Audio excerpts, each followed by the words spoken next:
Hi everyone. My name is Mrs. Halstead and I wanted to go over a few of our procedures for our first grade classroom. First of all, I wanted to say what a privilege it is to be back in the classroom with your children, and I'm really excited to be here. Thank you for taking this leap of faith to allow us to teach in person. I believe that it really is the most effective way for students to learn, and I'm just grateful that you have entrusted this privilege to me. So I want you to assure you that we will be doing absolutely everything we possibly can to keep your child and family safe. I believe really in truth that you may find that this is actually one of the healthiest years that your child has at school. So that is my hope. Please make sure to take a look at the Cross of Hope safety plan as it addresses all of the school's protocols for COVID safety here at school. You will find that in your student's horse book, and I'll tell you a little bit more about what this is here in just a little bit. One of the things that I want you to start working on is a contingency plan in the event that the governor shuts schools down again. If that happens, we will be going virtual, and that's not something we have control over, unfortunately, so I want you to be prepared.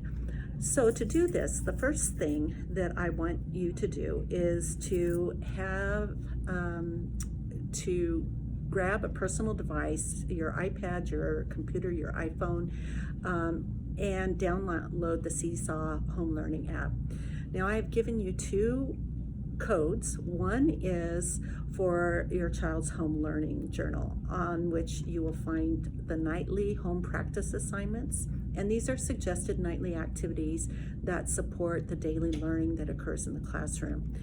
The second code is the family code, which allows you to see posts that are made by your child or by your teacher to share their learning from the class with you or other family members.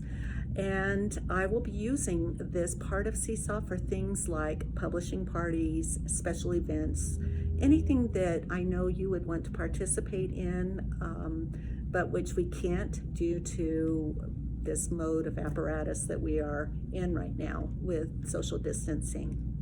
Now, if we go back to virtual learning due to a governor mandate, Seesaw is the platform where our learning daily will take place.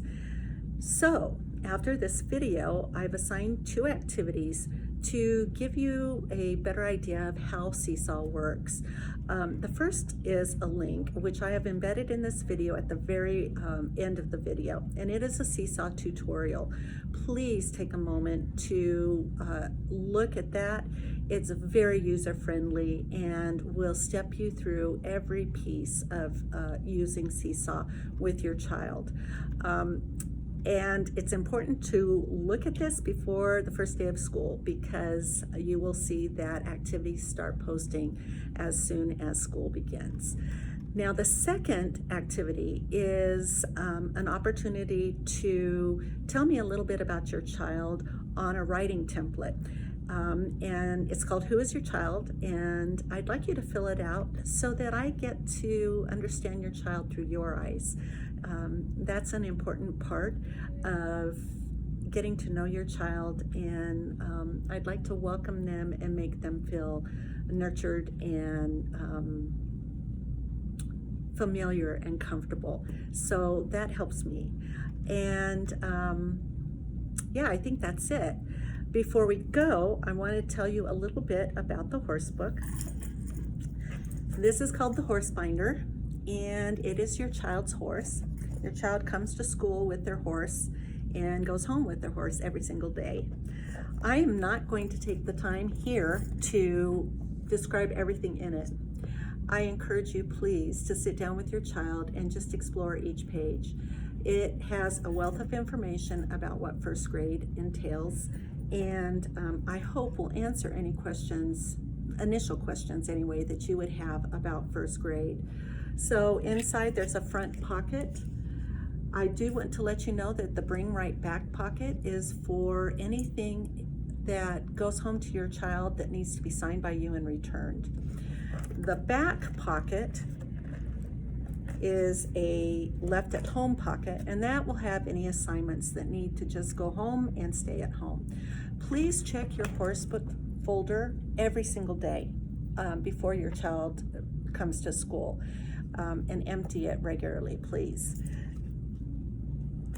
You will find lots of things in here. There are some name labels that I would like you to put on your child for the first week of school, so that any teacher who comes in contact with your child will know your child's name.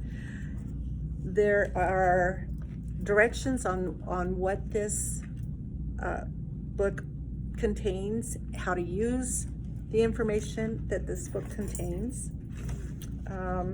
There's information about how I manage behaviors and how I record and log them.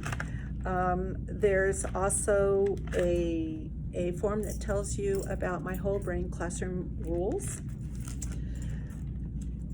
This folder is your homework folder, and depending on how you choose to do homework, if you do homework packets and you want an actual printed out packet weekly, that will be in here and returned to you in here. If you decide to use the Seesaw platform, which I hope you do, that will enable you to just submit your home practice electronically, and that way we can safely avoid any communication of possible COVID virus stuff. There is a page in here that gives you some of the language that I use for teaching reading. I encourage you to use the same language, the same strategies at home to keep your home learning as consistent as possible with in-school learning. There are sight words, monthly sight words for your child to learn, which will be taught here at school, of course. And then in the back, there's the COVID information. So I believe that is all that I wanted to go over with you. The ABC scripture verse here, you will understand more about how we use that in the information that's in here. There's also an activity that I'd like your child to complete and bring this back on the very first day of school. And there's information here on this sheet about me and my background. If you have any questions, don't hesitate to get in touch with me. I can be reached on email. First thing in the morning, I check my emails, and then in the evenings, I check my emails. However, I do recommend that you upload the Remind app, and that is a very quick way that you can get in touch with me during the day if you need to. I don't constantly go to my phone and look at it because my job is to teach and not to look at phones, but I will at my breaks periodically look at my phone to see if I have any remind messages. All right, so I believe that's it. Let me just talk to you really quickly about masks. All righty, make sure your child comes to school in a mask. I will be wearing a mask. I'd like your child to have an extra mask in a Ziploc baggie, if you'll put his or her name on it, so that I can have it, just keep it here at school in case a mask gets lost and or dirty and your child needs a new one. I will also be wearing a visor. This visor is for me to be able to work one-on-one with students so that they can see my mouth and hear my voice better when I'm teaching phonics and reading instruction. I will also have have these masks available for your child for taking mask breaks or working one-on-one with me where I need to see their mouth and hear them speak. So I think that covers everything. I really look forward to meeting you and seeing you. God bless you, and I'll see you soon.